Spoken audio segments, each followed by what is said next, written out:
Hey, good morning, Eastern Oregon, and welcome to this April 16th version of AM Live on EOA. Your connection to Eastern Oregon, we're glad that you are here with us. If you want to find our content, go to EOA.network. That takes you to a link tree where you can find the location of all of the places where our content is distributed and archived. So then the stuff that is live, like this program, and then later on where it ends up after the fact, so you can watch it on your own schedule. Glad that you're here with us. Here in a little bit, we are going to have LeGrand Public Works Director Kyle Carpenter is going to be with us. So, how are you, man? Good morning. Doing all right? First Friday, yeah. Yeah. I'm not doing all right weather-wise. It snowed. I'm very aware of that. I was out there when it started doing that crap. Yeah. I'm not. Yeah, we knew it was coming. Like, Yeah. it's not a surprise, but it's still just like, can we just have 1 year where we just go straight, like to spring, like not a couple 75-degree days and then back to freezing again? Yeah. No, this has just been the oddest spring ever. I'm not a fan of it. Yeah. I'm not a fan of the roller. It's like, girls' emotions. I'm not a fan of the roller coaster. Like, I just want it to be right here. Hey, you're there all on your own, dude. Yeah, even if I agree with you. Okay, well, you say like a teenage girl. How's that? Yeah, well, that's what I meant. Yeah, like my daughter. It's one day it's good, the other day whatever. Yeah. You never know. Happened. It's the world is ending, right? Yeah. That's why I say boys are easier to raise for sure. Yeah. For sure. Now, is there good things about both and bad things?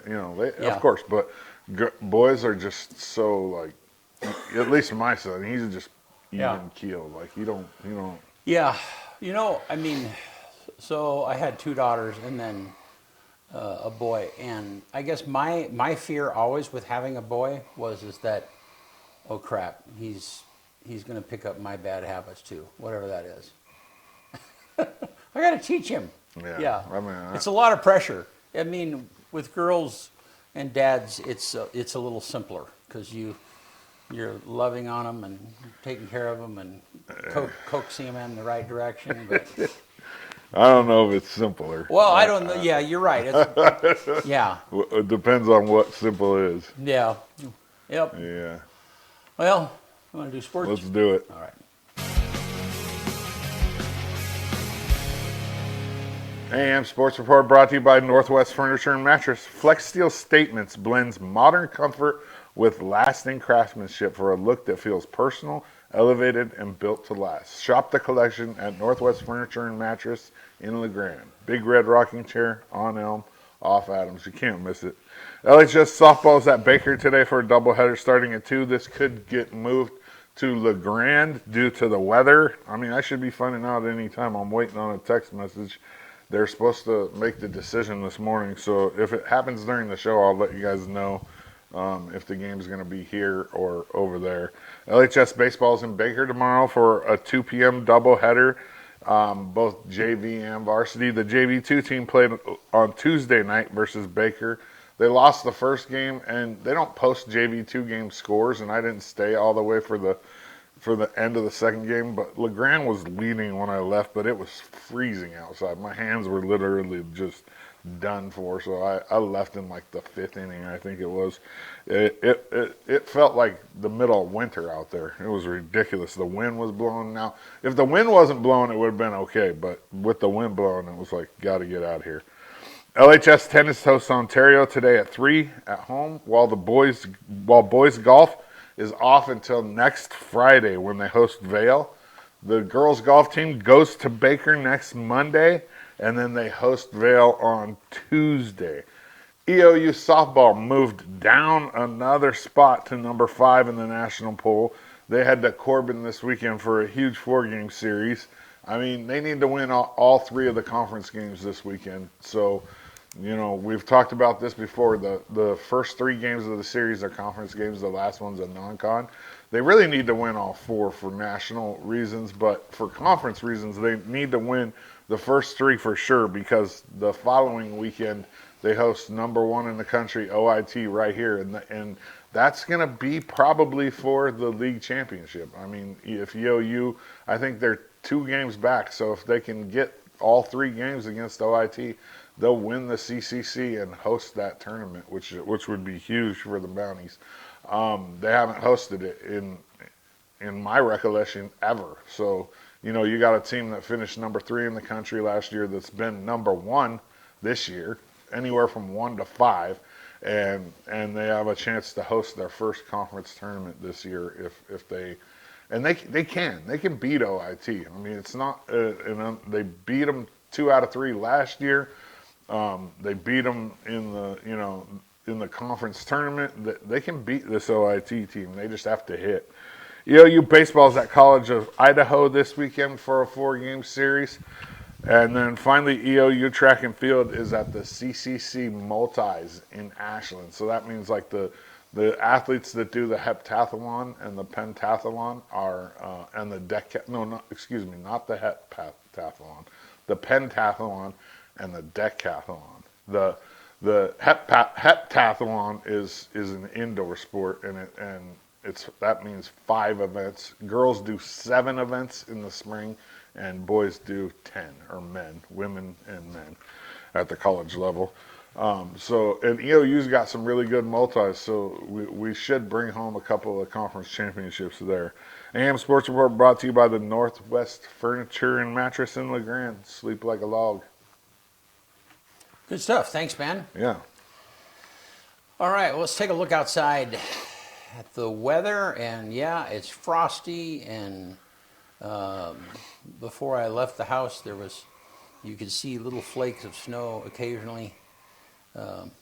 It's just kind of crazy today. Well, I think you can see flakes of snow there now when that camera stops.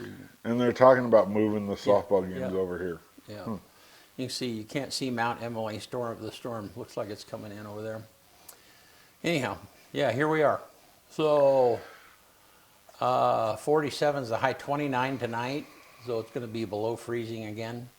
And then it looks like it starts to warm up. Sunday, we're back near 70, looks like. But still, even in the evenings, it's still very cool. The biggest number that I see on there is all those zeros of precipitation. That's what I care about. 0, 0, 0 Friday, 0 Saturday. Yeah, so it's going to be just cold and dry the next few days, right? I mean, I wouldn't say 56 degrees is cold. It's improving. Yeah. It's more of the California wimpy weather that you like. Well, whatever you want to call it. I like doing things outside. No, I know. I'm just razzing you. So hey, let me make you aware of a couple of things. So yesterday I went and recorded the county commissioners candidates. There's 4 of them, as you can see there, and 3 of them are running for 1 seat, and 2 of them are running for another. And I'm going to be releasing that recording here probably beginning of next week, so that you all can. I mean, it was fairly organic, and the Grange, the Pleasant Grove Grange, put that together out in Somerville, and it was a good event. Anyhow, it's an opportunity for you to kind of hear the candidates in their own voices. So I'll be releasing that. We'll be releasing that next week. If you, it's going to have a lot of viewership because at this point I don't know of any organized forums other than this. And so if you want to sponsor that show, be sure and let me know. We're looking for advertisers to help pay for the expenses that we have in capturing that event. And then also, I want to tell you about a new show that I started called Brent's Table. And in that, I'm having longer, more personal conversations, letting my own opinion, throwing it out there on whatever the case might be. And I just recently did the first one with Steve Clements, who is the past mayor of LeGrand. And Steve's a good friend. And we don't see things the same politically, and so it's just a great opportunity to have a conversation. And here's a little bit, a preview of that. Take a look at this. It's difficult for me to like the personality of Donald Trump. as portrayed in the media. I would like someone who at least knows how to articulate an issue a little more effectively without being tactless. Right, and I don't disagree, but certainly somebody on the right's going to say, well, you do remember our last president? Well, I do, and Right. it's No. unfortunate. Right. I mean, you could say the same thing about his last few years of... It was just a travesty. It was, yeah, and that's not the... And what is funny is that we are being fed different feeds. Yeah, yes. You know what I mean? Yes. I mean, and so for me, if I hear something outrageous, whatever it might be, the Democrats are doing this. Right. It's like there's a piece of me that says this is being fed to me by the Republican machine. Yes. Now, there might be some truth in there, Yes. but they have cherry-picked different, and it's the same. Yes. It's absolutely the same thing both ways. It's difficult. Anyhow, great conversation that I had with Steve. It's a little bit longer. I think it was an hour and 15 minutes. And so, you taking something in like that might be better equipped if you go to our Spotify or the iTunes or however it is that you take in podcasts. And so then you can listen to that as you're going about your day. Anyhow, more of those episodes are going to be coming, and just watch for that. So we're going to take a quick break, and then we will be back with LeGrand Public Works Director Kyle Carpenter.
All right, we are back with Kyle Carpenter, the Grand Public Works Director. How are you, man? Doing good. We got the crews throwing the blades back on the equipment in case that snowstorm decides to hit that you guys are worried about. Really? Are they? No. No, I was going to say, yeah. No. Yeah, you'd think they would do that if it actually was. Yeah, no. This year has been pretty low on the snow removal front. So Yeah. the crews, Has there been any in town? Just we did a lot of spreading of gravel. We had quite a few weekends where it got a little slick and stuff. Yeah. So we did some spread some gravel, sweep it up at the end. But snow removal is kind of a love-hate relationship. They like the overtime, but the Hours the and public all that. scrutiny and the hours it's not the funnest work. I remember being a kid and Adams having a 5-foot berm in it almost all winter. You know what I mean? Like, it's crazy the lack of snow that comes here now. It's weird. Yeah, it's been years. I would say probably 3 or 4 years since we've seen a really good snowstorm where we even had to go down and pick up the crazy. snow from plowing it in the middle. And Yeah. so, yeah. No I big guess effort. it saves money. Yeah, in a way. I mean, it's money not spent, and the way that budget works is it just rolls over into next year. Right. So really, what we're doing is we're rededicating some of those unspent funds toward like stormwater and flood, those kind of things. So, money not spent just helps us in future years. Yeah. So you and I have had lots of conversations about the departments that you're in, but for people that are not familiar with you, tell them what the Public Works Director does in Sure. those different departments. Yeah. Sure. So my job is to do the oversight of the administrative function for Public Works, which handles, water, sewer, stormwater, engineering, streets and roads, and the stuff that's included with that, the storm response, We operate the motor pool for the city, which is kind of like our own vehicle rental center. So all of that kind of falls under my umbrella. Not actually having to go out and do the work, although that's a great stress reliever. It's just the administrative function of, making sure the budgeting is correct, making decisions toward, which direction the department is going. So 10,000 foot view. So vehicle rental, that's kind of interesting. So do you rent your own vehicles too? I mean, how does that, So- because you buy the gas also, fuel, right? Correct. I mean, I don't know, just talk about that a little bit. So the motor pool department is a way that the city can have the equipment on hand when we need it. So snow removal is a perfect example. If we had to go out and be ready to rent all of the equipment that we utilize during a snow removal event, that's 3 motor graders, 6 trucks with plows on the front, multiple backhoes, multiple truck plows, pickup truck plows. We're not guaranteed they're going to be available. The funny thing about the rental market is when you need it, everybody else needs it too. Yeah, right. So what the city did was we kind of constructed internally our own little rental center. So what happens is the motor pool department will purchase the vehicles and then it rents it back to the different divisions based on usage. So it's a model that's used, in a lot of places across the country. It's our way of making sure the equipment's available when needed and having good quality equipment, while also not blowing budgets up. So we try and stay competitive with local rental markets. We have to keep mechanics on hand, so I can't always promise we're going to be, right down to the dollar that we could go down to Eastern Oregon Rentals and rent a piece of equipment. But we like to try and stay competitive, but have the flexibility of, hey, we need to put it in the yard now, we go. And one of the things that I've heard discussions several different times actually of different people, because they're critical of well, why do you have to have the newest pickup, or why do you have to have a brand new piece of equipment that you only use a few times a year? I mean, which, from a small business standpoint, I totally understand. I mean, the vehicles that I drive, they're just crap. I mean, because part of it is because it's my vehicle. If it breaks down, now if it's a vehicle that Kyle is using or somebody else is using, and then they're using that on a regular basis, it has to be reliable. So just talk about the different mind shift that people have there. Yeah, it's interesting. I don't know a lot of people get a look under the hood of how we really run our motor pool. So, when we're running our own little vehicle rental center, we're tracking operation and maintenance costs, fuel costs, replacement costs. So in that rental rate that we establish for each of the vehicles, there's a little chunk for each of those. And as we track through the lifespan of the vehicle, once the operation and maintenance becomes greater than what a new rig is going to bring us, generally, most trucks we hold on to for 150, 200,000 miles, and it'll go through different phases. It's a daily driver down to the motor pool, which is just I call them the Gen Pop rigs. So whenever somebody needs one, they can pop out into the yard, and we have a handful of those for larger jobs when we send out crews. But we track the lifespan of the vehicle, and at a certain point, the maintenance of that vehicle outweighs the cost of a new one, and that's when we're making those decisions to buy new vehicles. When it comes to equipment, different point of view. We actually utilize a similar point of view to what you're talking about. We go out and we look for used equipment, previously leased equipment. We're looking for value over new vehicles. Yeah. So. What about, like the daily driver, for instance, right? Like certain jobs, they got to have a vehicle all the time. How many miles is one of those getting a year, roughly? Just an estimate. Depending on the crew, I think we have a sewer collections rig that runs around 60 to 70,000. And that's the highest, the high end? That's one of the higher end ones, yeah. That's Which is amazing because it never leaves town. But Right. you're like, these guys are cruising all day long. Constantly checking different things. Checking manholes, Yeah. checking the lift stations, running to jobs, running back for parts. I mean, the rigs are on the move quite often. And those are hard miles because they're town miles. Those aren't Correct. freeway miles. Yeah, I mean, you might get some freeway miles when we go to training or things like that, but generally we have travel cars, so unless we got a large amount of people heading out of town, those ones usually stay here. Gotcha. So recently, let's zoom in just a little bit further. So recently, seems like I was at a city council meeting and you guys are buying a new sewer sucker truck. Oh, yeah, Is that what that it is? truck. Yeah. And I mean, and talk about the decision. You have one of those, We do. and so help me understand how you decide to update that. Sure. So that was our sewer vac truck, which is used for multiple things. One, we utilize it for cleaning out our sewer mains. Okay. The other one is it can be used for vacuum excavation. So instead of using a backhoe, you use pressurized water to knock down the dirt, and then the vac sucks it out. So when you're working around other utilities like gas lines, electrical lines, rather than having to have a skilled operator who can really, fine tune the hole, you can just vac it out and have a lot lower chance that you're going to rupture any other utilities. So our existing truck is about 20 years old. It's becoming really hard to find parts. There's multiple motors, pumps. So usually the process starts with our mechanic talking about, hey, the maintenance is getting pretty high on this one. We're having a hard time finding parts. The other one on this one, because this one was not a planned purchase, we had to actually reallocate funds in some budgets to get this vehicle purchased. We had a salesperson who came in and said, hey, we have this demonstration rig that, basically meets all of your needs, and we'll give you, $150,000 discount if you want to come and buy it now. So those are some of those, and for scale, one of these vehicles generally runs $650,000, $700,000. So that's a pretty significant discount for us.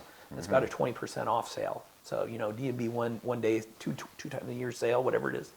So it was just a great opportunity to go in, get a vehicle that needed replaced at a value cost. So, Well, and then the other side of that is the vehicle that you're replacing is still good and sellable. I mean, you've been using it, so it's functional. Yep. And so then there's a market for other plumbers or whatever to be able to purchase that, right? Certainly. Yeah. Certainly. This one, we have made the decision to keep it on hold. One of the biggest problems with these vehicles is I can't go to Eastern Oregon Rentals and rent one of these. It's coming out of Boise. Okay. According to our DEQ permit, I need to have one of these on hand at all times. So currently, the old one kind of sits as a standby. We're going to see what our reliability on the new one is, how easy it is to get it back up and running if we hit any problems. And then, after we go through kind of, we'll call it a trial period, we'll move on to selling it to that secondary market, like you said. So when it comes to the maintenance on those vehicles, do we have somebody in-house that works on those? Yeah. Are they just regular standard, not standard, but they're diesel engines, I would imagine? Yeah, they're diesel running engines, and then I believe I'm not sure, Hydraulic? they might have gas. They have lots of hydraulic systems. So these each have two motors, one in the front, one in the back that runs the pumps and the vacuums. Oh, wow. So yeah, we have two mechanics on hand. They do most of the work. Oh, I would cool. say it has to be a pretty extensive job when it gets out of their hands, and then we'll call in like Freightliner or some of the larger equipment companies to come out and do some of the work, Caterpillar, things like that. Now, is that the one that has a big vacuum hose that's going down the manhole in some way, or is that a different? I guess where does the dirt go that you're sucking up? Because and because I've seen those vehicles, I don't know. I don't. That's just a little mechanical thing. It's like okay, where does the dirt go and how do you get it out? Yeah. There's two of them. There's two kind of that you can see rolling around. One's a jetter, and it doesn't have the ability to vacuum. It's strictly a main cleaner, and it has a big hose reel on the front, and it doesn't have that snorkel that comes off the front. The one that we're talking about, the hydro excavator, it has the reel on the front, but it also has that snorkel. So the snorkel is used for the vacuum section, and then the hose reel on the front is for cleaning. Okay. So you can really, when you're cleaning a sewer line, you basically go from the lower end up so that you can blow stuff and it flows back down, and you can put the snorkel down and suck it in rather than having those clogs move down further down the line. You can pull them out and it goes into a tank on the truck. Okay. And then we take it to the wastewater treatment plant if it's from the sewer, or we take it out to one of our spoil yards if it's just dirt. Does the hose on the front, is that like a snake type thing, or does it just use water, or does it actually use the hose to root it out? It's got a nozzle on the front. So they have all these nozzles with different water jets put in different directions so that it can clean in different ways depending on the size of the line. And it just goes, what, a couple hundred yards or? We go about 300 feet real 300 safely. yards. Yeah. You don't want to get that thing stuck. No, I can't. I bet you that would be a One of the mess. problems is you're running with a nozzle on the inside of a clay pipe and you blow a hole in it, it can get locked in there, and then we're digging up the street to get that thing out. That wouldn't be pretty. Yeah. Yeah. How fascinating. Yeah.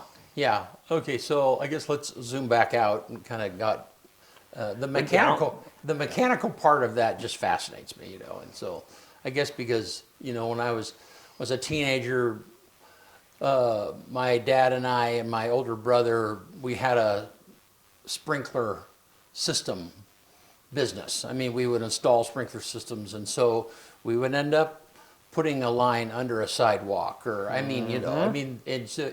a lot of that you just kind of figure out. It's like, okay, how are we going to do it? And you just figure it out. And so then when there are machines that somebody is like, let's figure out a way of doing that easier, Yeah. then it just kind of becomes interesting. I have one more question about that. Does it have a camera system? Separate vehicle. So you run a camera line and a... So you'll go through, and the first thing you do is you clean it with either one of those rigs. Make sure you get it cleaned out, and then we have what we call the CCTV inspection van, which is basically a little car with a camera on it, and you just run it up the main and do inspections. So And it shows you... Is it infrared, or how or do you have to actually run a camera down? Oh, you got a camera on the end of a. It's basically like a high tech RC car that has a cable that runs out one side. Yeah. You run it up. When do I get to try that thing? You better talk to the other guy. If you flip that thing, It's it gets hairy. Has anybody ever videoed the nozzle that cleans? Like throwing a Not that I know of. Let's throw GoPro on that thing. I just check blow it it out. off. It would, I really? will. There's a lot of pressure in there. Is there? Yeah. I mean, I remember a few years ago we had this storm line clogged over here in the alley outside, and we came here, and man, that was my first time being on the crew because it was a Friday, and we had a pretty skeleton crew, so I got to go and watch. And man, it was impressive to watch that nozzle go up in there and just I bet you it is. drain that alley in a matter of 2 minutes. It did, yeah. But you have that's on one end. Is it blowing and sucking at the same time, or are you catching it some other place? So like in that instance, we Yeah. knew it was probably just leaves or something that had gotten into the catch basins Yeah. and locked it up. So the nozzle goes up, it just shoots whatever that clog is to break it up. In those instances, we just let it flow through the storm system. So once that clog's broken up, Yeah. it just gets flushed through the system and taken down and out. Yeah. Well, and it was kind of critical. I mean, I used your cell number on that particular occasion, I think. Good day too. Yeah. So because the water level was almost to the point of where it was going to flow in our back door, Yeah. Because right outside the back door, there's a drain there in the alleyway, and that's where it was plugged. So anyhow, so thankful. Thank you Yes. for doing that and responding. And yeah, that was the same thing. I'm like, oh crap, it's Friday. The crew's going to be off on the weekend unless it's something urgent, and so it'd be a lot easier for them to come out late Friday afternoon than it would over the weekend. So Certainly. Yeah. But, it should be well known. You still call, Right. 541-962-1325, even with you having the sewer backups, Yeah. the storm backups, even on the weekends and at nights. We have a calling service. They have a call-out list. They get a hold of us. We get out there. So, we're not going to leave you hanging. We Right. show up on the weekends. We show up in the middle of the night. because that's when those kind of events happen. That's the way it works. All right. Well, okay. So let's just zoom back out. So, so John O'Brien, the new city manager, has been here maybe 10 months now, and John and I have spent a lot of time talking with each other. I would call him a friend, but one of the things that he's really worked on is just kind of pulling off the lid of your operations and all of the operations of LeGrand. Not that any of that was purposefully hidden, but just so people can inject more. Certainly. And so then, and you have some things coming up, right? That are give people Certainly. an opportunity to I don't know, just talk about that process a little bit. Yeah, well, I mean, John has a passion for community outreach. I mean, it's really big. And shameless plug, he did want me to mention that this week is National Public Safety Telecommunications Week. A week to honor our 911 operators for the hard work that they do. Sometimes called the first responders. They're the ones that tie us into the emergency service in our time of need. So he wanted to make sure that got out there.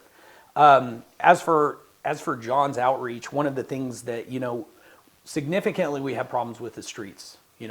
That's it is the single largest complaint in our city, and it's a struggle that we have. His idea is to really pull the public into the decision-making process there, be transparent, and make it, a collaborative effort to come to a solution. First part of that is, I don't think there's any convincing that needs to be done that there is an issue that's actively being worked on. That piece, I think some people accept, others don't. But making ourselves available in a format where questions can be asked, they can hear the answers, they can dig in deep, ask those hard questions. So those formats are one, the town hall. So we have a town hall coming up next Wednesday, the 22nd at 6 o'clock, EOU Huber Auditorium. Prior to that, on the 21st, we have the other forums that John has really introduced, which is the roundtable. The roundtable is kind of like a no agenda discussion of whoever shows up. So on the 21st, I believe it's 1 to 3 at La Baby Cakes across the road here. It's just kind of I won't call it completely casual setting because, the spotlight is on John and myself to, respond to the questions. No holds barred, come in, ask the questions, and see if we can start a conversation of how do we move forward with solving the current problem and the future of the roads system. A lot of that discussion has lately been wrapped around the proposed gas tax. And those roundtables are department specific, right? So, they have been. So then this roundtable is for Public Works, where there might be another roundtable that's talking about park and recreation and so on and so forth. Yeah, so this one, I would say they're topic oriented, which is the same Okay. thing you're saying. Generally, I won't get questions on the water or sewer system or any of those others. We'll focus on the topic of streets and roads and the Right. different avenues we have moving forward. Some of the other examples are, I think they have a mobility trouble awareness day challenged by, I think it was Dr. D, who, come and live a day in a wheelchair, seeing if you can get around. There's another one to engage the community in the discussion of the future generations and how we can work together with the different points of view that they all have. I think those are coming up in May. So those are the main focus so far. Streets and roads has really been the forefront just because there's an emphasis being placed due to needing to have decisions made before August. Okay. And what happens in August? So in August, a lot of people, hear the word gas tax and they're like, the city's just forcing it down our throats. And I really need to push forward what the intent of what we're doing right now. So we all agree there's a problem. We all hopefully can agree what the solution is, and the solution is not attainable with the amount of funding that we have. This isn't a LeGrand problem. This is a national problem for municipalities, for states. It's just getting really expensive to maintain these roadways. And so John's approach isn't, hey, let's force something to get more funding, because there are mechanisms in place in which we can do that, but let's pull the community into a collaborative effort and try and elect the best way forward. I think he always believes that with buy-in and hearing their voice, that it'll be an easier process moving forward, and that those discussions can be more fruitful rather than feeling as though it's us against them. One of the things that we've really pushed on the roundtables is this is not a city versus citizen problem. This is us as a LeGrand community against the problem with our streets problem, and we really need to work together to figure out what does that path forward look like. I mean, we're fully expecting you can get the answer. We don't want to pay any more tax. We don't want to pay you any more money. Just make it work, and that's fine. That's one of the options. But with that comes the consequences of having to live with potholes and the maintenance levels that we're able to provide with the resources we have. Okay, so right now, on water bills, and and I'm just going to state this so that people understand. So then, the wells and the sewer system is owned by the city of LeGrand. That sewer system and that wastewater system is owned by LeGrand out by Flying J, but it also services Island City.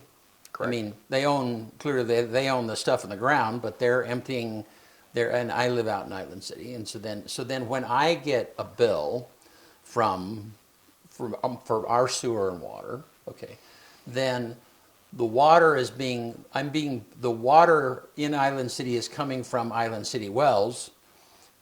The wastewater is going into the city of LeGrand, okay? Correct. And so then, and when you get a bill, that's broken out separately. It doesn't matter if it's in LeGrand or Island City, okay?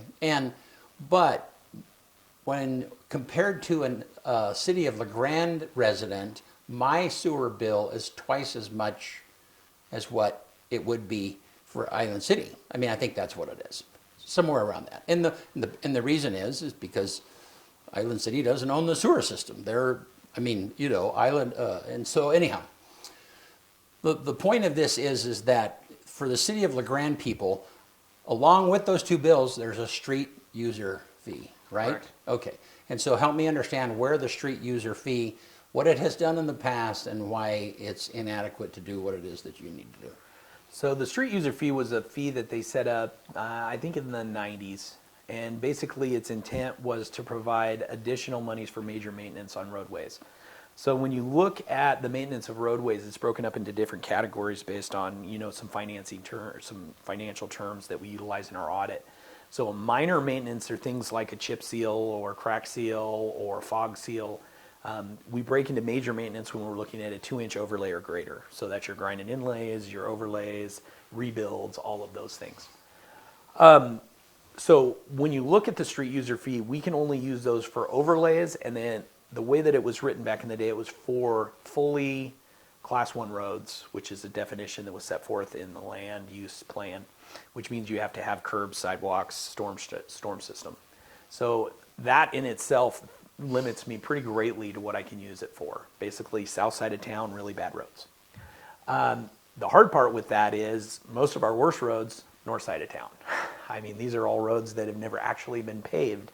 Most of them have seen chip seal, and they now have more asphalt from potholing than they do chip seal. They're just in really sad shape. So it's limited the flexibility of how we can move, and so we've been using it for things like our rebuild on 2nd Street. We started down here at Adams, and we've been moving up the hill toward the reservoirs. It has a 100-year-old steel main line that's been in there, and everybody is really kind of, just crossing their fingers every night that we don't break a steel main line overnight, because it's an 18-incher, so it's a monster. It drained half the city in a pretty quick amount of time. So that is one of the mechanisms we have at hand. I mean, really to raise that and put more to bear on the citizens would just take a vote of the council. And, in the discussions that we've had, it's been kind of, that's not our intent. We don't want to just, continue to, pull from an already bleeding corpse. When you Bad example, but I think that's how a lot of people feel right now. I got nothing left. Yeah. when you say north side of town, where's the break point? We use the railroad tracks. But Jefferson is one of the worst roads in town. Yeah, and let me get the truth out there for Jefferson, okay? Yeah. Jefferson's terrible. We had Jefferson on the list to be dealt with a few years ago, but we had a lot of economic development stuff happening on Jefferson. We had, what Timothy, our economic development director, says was a, once in a generational chance at turning Jefferson into something more than, a truck route. Turning it into, more of the downtown area, an extension with shops and restaurants and things like that, just because of the number of properties that we're turning over. With that coming up, we didn't want to go through, pave the thing, and then have it change classification of what its use was, and then have to come and rip up new pavement within the 5 years. So as we've progressed through the last few years, we've seen where some of that foothold's taking place with some of the new developments of, the train station restaurant, the new winery. Other sections have not made much of a jump, but it's getting to the point where something has to be done. So we're really kind of targeting sections of Jefferson maybe within the next year of trying to get some fixes done on there. That would be good, because I mean, it feels like people would use it more. I think if it would kind of like, because sometimes not very often, but sometimes downtown gets kind of clogged up, whatever. Oh yeah. And that Jefferson route is like pretty key for a lot of people, like especially like when there's something going on downtown, or if there's anything Or if you're heading to the north side and a train's across the tracks, you got to hook Absolutely. left You got real to fast. shoot and go down to the viaduct and go Yeah. over. Yeah. Now you got to think about it because you're like, is it waiting or potholes? I don't Yeah, know. I think, do I want a headache today Well- from hitting my head on this unit? Yeah. Well, and every time I come from Island City, and come to the studio, I'm making that. I mean, it's either I'm making a choice between those three streets, and yeah, I mean, just subconsciously, I'm thinking about like, well, yeah, Jefferson's it's not as smooth of a ride, and by the time I get over there, I mean, so then I'm constantly, well, do I deal with the slowness of the lights going right down Adams Avenue, or do I jump over and then have to come back, I use Washington myself. Yeah, do you? Washington's a good one. All the time. Yeah. I like Washington. But I also grew up on that street. It's got my heart. Yeah, it's interesting to see. I think the best comparison I can kind of give is to how streets end up like Jefferson is I think if you're paying attention to what's happening on the state level with ODOT's funding levels, is you're starting to see that they've gotten to a point in their funding levels where they're cutting services. So you're seeing things like they're no longer going to be painting fog lines every year. They're no longer going to be paving roads. They're going to be doing a lot more chip sealing. Those are decisions we had to make 5 years ago. And so we had to start saying, we're continually dumping 80% of our maintenance dollars into 20% of our streets that have just already failed, but we're trying to patch them together. And there was a point where we just had to say, you know what, that 80% of our dollars can be used better fixing one of those sections rather than trying to just hold together an already failed road. So the downside of that is we got a lot of bad roads, but the upside is that, we're climbing a hill to where at some point we're going to crest. We don't know if that's 5 years from now or 10 years from now, but we'll crest, and we've actually built roads that are meant to last rather than just patching together a bunch of, gravel. Is Jefferson a state road because it's a truck route? It's not a designated truck route anymore. They Oh, pulled it's that not. years Oh, ago. okay. There's been some talk about trying to reestablish it as a truck route and get the semis out of downtown. There's just a lot of... So Adams is the truck route now? There's no designated one, but it is the state highway, and there's no limitation on trucks being through That's why Adams. you see those yahoos coming off of Island trying to get onto Adams and scraping the corner and Yeah, and they have, I just had heard from ODOT that they have a redesign of that Island Adams in the works for probably 28. to get rid of that issue. Fix of- those turn issues. That's big really, time turn when you look at the truck route, it used to start over there on Hemlock next to the Chevron. Yep. And it would pop out next to Sorbonauts on 3rd. Yeah, it was always marked. I guess I haven't seen those signs, so that makes sense. So the trucks that are on the roads today have a larger turning radius, and so the corners really aren't built for those size trucks. Right. So you're going to get a lot of curb drag in and breaking up the ramps. So when we look at establishing a truck route, you have to do those studies to figure out, where do we need to redo these corners to make that truck route viable. I mean, it's entertainment. It is. It's kind of entertainment. Well, You break one of those ramps, that's $30,000. It's not entertainment That's not for me. that part's not, but for like a demented mind, it's like, oh, this is kind of entertaining. Yeah. yeah. Well, and years ago I had a CDL, and the very first time I was driving a tractor trailer and I only did it once to try and make a right-hand turn off of Island Avenue onto Adams, right there. That you just only make that mistake once. Yeah. Yeah, because it's like you just like, oh crap, this is the wrong way. Yeah. Yeah. I think you have to drive one of those big rigs every once in a while just so that you get that, we'll call it a sympathetic heart with the guys who have to drive them. Yeah. Because, man, ever since driving dump trucks, you kind of look at them and go, I know why you did that. Yeah. Yeah. I did it for a little while, and thankfully, I just had to go from the beer distributor to Baker. I didn't ever have to come this way, so I never had to worry about downtown, man. But downtown Baker's kind of gnarly too. Like 100%. there's some weird turns and some places you got to get a big truck into that are not very big. Yeah, a little hairy. So talk to me for a minute and explain to me about why the state of Oregon is changing out these ramps on curbs, on corners.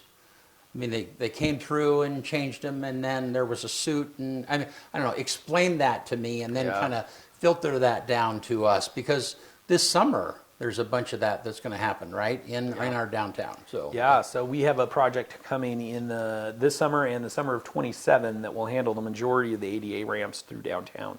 So most of the ramps downtown that have been redone were done through our projects internally with the city of LeGrand that we funded through what's that little zone we have down there? Yeah. Anyway, urban renewal, I don't know, urban Yeah, renewal yeah. zone, something like that. Anyway, we designed those projects in-house. We did those ADA ramps to federal standards. Somewhere between doing those projects and I think somewhere around 2019, 2020, there was a lawsuit filed back in Portland against the state of Oregon for ADA access along highway routes. So the state settled in that suit. They changed the standards to twice that of the federal standard and agreed to replace all ramps bordering state highways by 2035. So there's been an immense amount of money invested into ADA ramps along these roadways. They're going to come through and take out all the ones that don't meet the new Oregon spec. They're going to replace them. And that's been happening in communities all over the state. Didn't that already start? Do we have any? We did. We ran a pilot program with ODOT Oh, because yeah. we have some we have internal people who can do the designs in the contract administration. And so ODOT had us do the design. They approved them. Then we put it out for bid. We came in with a little bit better pricing than they did. And so they let us execute the project and they funded it. What ramps were those? If I remember right. You got some Right by around, the Chevron. We did the ones around from Chevron up to Fur. That's right. So right in those areas. So around US Bank and Wells Fargo. So they won't have to be redone. Those ones won't. Those I that's think we good. did A little 15 under Head that start contract. on it, right? Yeah. But like this, so the design of all of that and how that's done, you're just trying to do the specs, or is somebody else, is the state giving you that information? And let me tell you why. So like, as you know, I mean, there's some of those curbs that have been redone in the last couple of years, and there's like this island that sticks up. It's like, I mean, it's a trip hazard. When doing snow, it's totally impractical. I mean, how in the world does that happen? I mean, explain that to me. Yeah, the plow drivers love those. Yeah. Yeah, so the state writes their own specs. You know, they come through the Department of Transportation. They set their standards, and basically when you're doing the design, you meet those design. They have a design and a construction standard. So you design it to a certain level, and then it has to be constructed to another. Basically, that accommodates working with concrete. If you've ever worked with concrete, I mean, trying to pull a 2% slope, you got to be pretty talented to be right in there. It's not as easy as, Right. mill and still or something. And so the way the projects work now, the state hires their own consultant who goes through and does all of the engineering work, and then they let the contract, and then the contractor comes in and ODOT oversees the contract administration and inspection of those ramps afterwards. On our project that we did internally, just to kind of give you an idea of how tight those specs are, you would pour the ramp, and then you'd want the inspector there later that day or early the next Yeah, morning. because it settles or does whatever. We found that a ramp can fall out of spec from the morning to the afternoon depending on how long the sun is out. Wow. I mean, they're tight. And the way that the state has bid these contracts is they call them kind of design build. If you build it and it doesn't meet the specs, you're tearing it out on your dollar and putting it back until you can make it work. So contractors have had, a rough time and a steep learning curve on how to bid these projects and get them done successfully. It's got to be hard to find contractors willing to do it. Right? Yeah.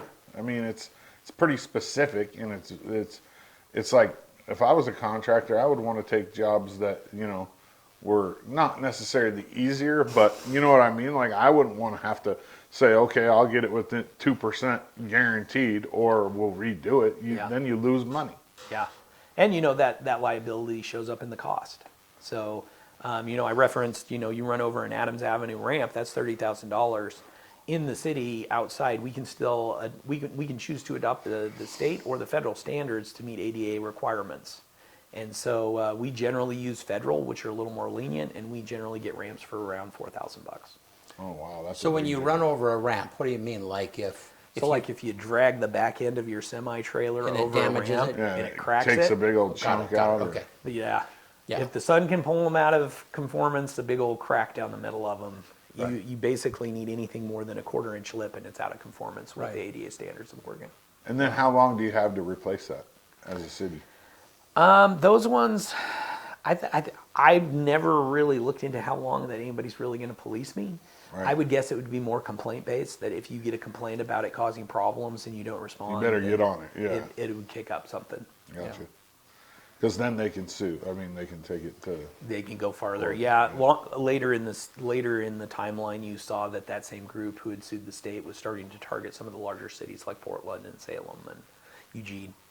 So I don't imagine they're going to get down to the lower ends of LeGrand, but it's a You never possibility. know. It could happen, yeah. It's something you keep your eyes on, and so you walk the line very tightly from like we have an upcoming project in front of the high school on 2nd, where we're going to go from K to H and continue the replacement of that water line and redo the road. And with that, we replace ramps as we go, because that is our ability to show that our effort to increase the mobility for pedestrians and ADA compliance is happening in LeGrand. So, man, there's just so much of what you deal with on an everyday basis. So the state highway, Adams Avenue, is a state highway. Correct. So the actual pavement, all of that, the concrete, that's state, right? Correct. Okay. And right now, we have the crosswalks are made out of brick. Yep. And they're wearing differently. I mean, just kind of talk about what's the plan for that. And I know that a lot of this is outside of your purview, but I don't talk about that a little bit. Well, so back in '85, when we redid Adams, and the city's infinite wisdom, we thought, hey, let's delineate those crosswalks so they're really visible. And so the city decided to choose to use a colored concrete in the crosswalks. By doing so, we agreed with the state that we would take on maintenance responsibility of the crosswalks. Oh, Yeah, which has been great. yeah. Why would you do that? Yeah, so the functionality of Adams, in pavement design, when you do a concrete road, your design expectancy is generally 40 years. And so, we hit that last year. So we've hit 40 years with concrete pavement on Adams Avenue. With the ADA ramp projects, ODOT hasn't had as much money to focus in on those projects. I know in 2019, we were on the schedule for what they call a profile grind on Adams, where they come in and they'll bring the concrete down to take out all of those ruts that have formed, and then white top it with new concrete so that we basically get, a new road. And I think it was around a $1.5 million scoped project. But with the ADA ramps hit, that project fell off what they call the STIP, which is the State Capital Improvement Project list. So we've been pushing pretty hard to try and get back on that list. Recently, there's a group here that is the Northeast Area Committee on Transportation, NEACT. And they get together and they actually get an opportunity to pull together projects from the region that we're suggesting to the Transportation Committee that oversees ODOT and makes recommendations for their capital improvement project. And so we threw, an island Adams with all of these ADA improvements coming. We're like, hey, it's great that our sidewalks are ADA, but those ruts are no longer ADA. So you can't get across the road on a wheelchair, but you can get on the sidewalk. And so they did actually include Adams Avenue project resurfacing as one of the suggested from NEACT to the Transportation Commission. So we have hope that maybe something will come along. That STIP is probably, I think it's the 2831 STIP, something like that. So it's still a ways out, but it's an option. So when you look at jurisdiction, the state is curb face to curb face. The city is behind the curb face. So, there's also the piece of it that we're actually really grateful we're not having to pay for all of these ramps. The state stepped up. They're taking care of these ramps, even though they do fall under the city's jurisdiction. Oh, So then, that's good. So then, what went wrong with the concrete, the colored concrete versus the regular concrete? Why is it wearing differently? Likely, it was just a little bit different of a mix. Lower PSI, less cement in the mix, or lower brake strength. Yeah. So you're starting to see it wear a little bit faster than the gray concrete did. Yeah. So then your crews are having. I mean, I see a little asphalt here and there, kind of filling in trip hazards or whatever that is. Yeah. You know, and I can't complain. The local ODOT Region 5, they work very well. Well, with us. they're doing that. They do that sometimes. We'll do that whenever we see them. You know, we do a lot of back and forth of, you know, just trying to help each other out where we can. Yeah. I mean, everybody's short on funds, so if you're standing right there and you got the mix, why not just fill the hole? As you should. Yeah. I mean, I that's- mean, you know, it's the same idea that, you know, we've just been talking about that John's trying to push as a community is there's some collaboration there. And, you know, we're not sitting back here taking notes about what we're owed or anything like that between organizations, but they've jumped in and helped us on a lot of things, and we try and jump in wherever possible to help them out wherever we can. yeah, for sure.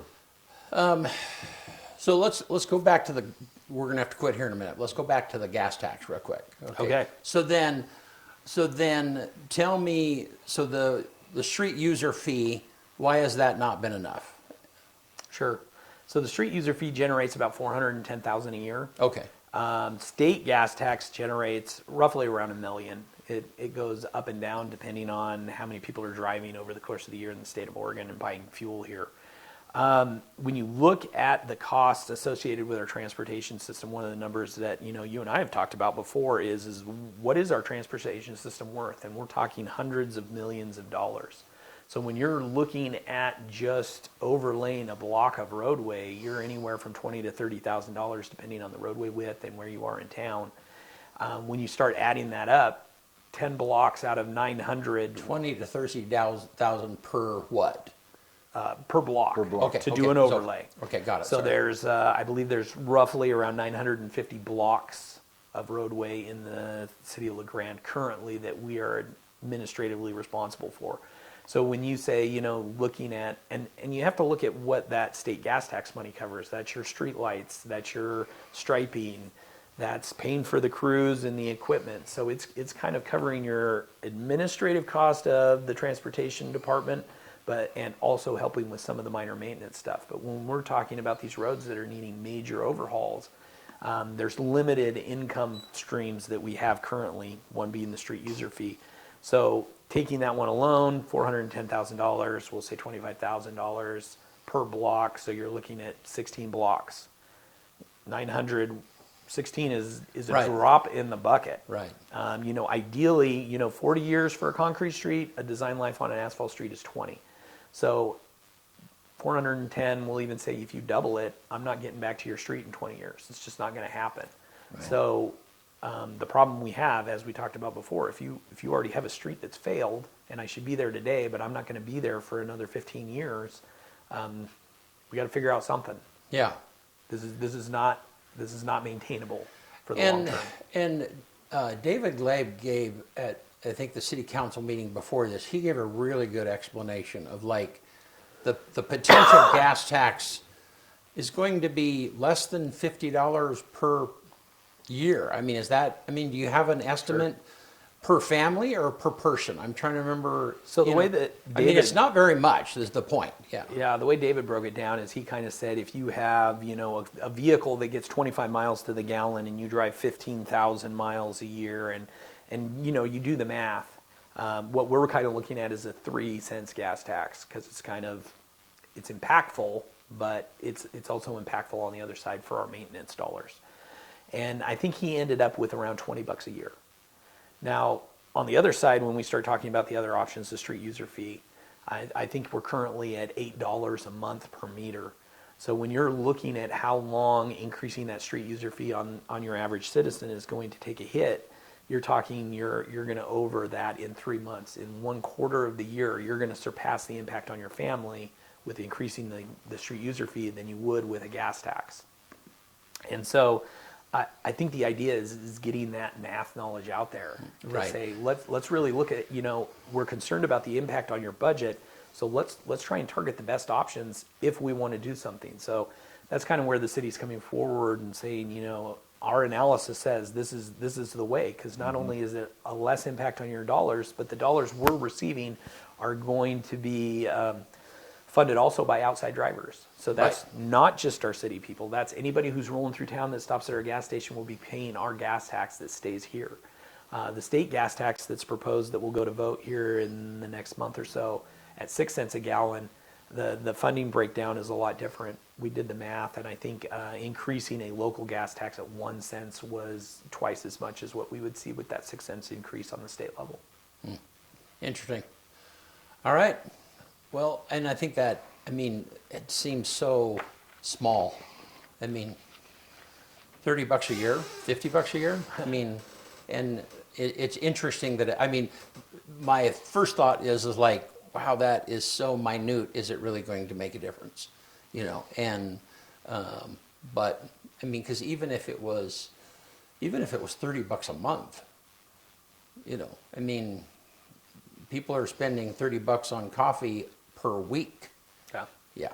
So anyhow.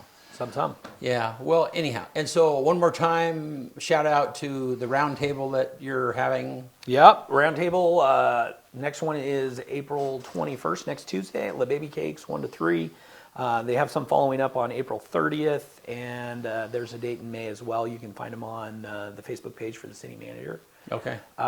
Second shameless plug if we have Yeah, time. yeah. City launched a new app yesterday. So April 15, available on the Apple Store, and I'm not sure what Play Store, I'm Android? not sure what those Android people use. So They use their brains. Yeah. it's really unsecure. Everybody knows your thoughts. Basically, what it is it's our LeGrand. You know, it's kind of a place that someone can go if they want to get push notifications of things coming up like street closures, and kind of a place where if you see something like a down street sign or it is not for intended purposes of reporting to 911. It doesn't take the place of 911. It says so explicitly on the app. But, you know, if you're seeing something that is, you know, low priority, you can report it on the app, and it has direct communication directly with city staff. So it has some uses. It'll have the announcements of upcoming events. So you can find it on the Play Store. So Cool. Yeah. And like if somebody has a street light out. Perfect It's blinking. Yeah. perfect use. Yeah. And so that message eventually will get to your area and will go on a list. Yeah. That's what we do. Yeah. Well, Kyle, thank you. Thanks for being here, and always an interesting conversation. Yeah, I appreciate you having me. Yeah. Thanks. No. Thanks. All right. You want to get us out of here? Yeah, speaking of April 21st, Yeah. which is this coming Tuesday, Keeping It Clear with Cody Bowen, 5:30 right here live on EOA Live. Should be a good one. Yeah. He's going to get a guest. He hasn't told me who yet. So as soon as I know, we'll put some information out about who the guest is going to be. On this day, April 16th, 1861, U.S. President Abraham Lincoln outlaws business with the Confederate States. 1940 on this day, Cleveland Indian pitcher Bob Feller hurls the first and only opening day no-hitter in Major League Baseball history. 2018 on this day, Kendrick Lamar is the first rapper and non-classical or jazz musician to win the Pulitzer Prize for Music with his album Damn. 2025, a juvenile colossal squid is filmed in its natural environment at just under 2,000 feet deep for the first time since its discovery in 1925. The number one movie in America on this day 20 years ago is Scary Movie 4. Not the best scary movie. I think 2 is the best one, but that's pretty funny. I love parody and spoof movies. The quote of the day comes from Nelson Mandela. It always seems impossible until it's done. One more time. It always seems impossible until it's done. All right. Thanks, That's it. Kyle. Thank you. Yeah. And appreciate you being here. Yep. Thanks, you guys. We'll talk to you soon.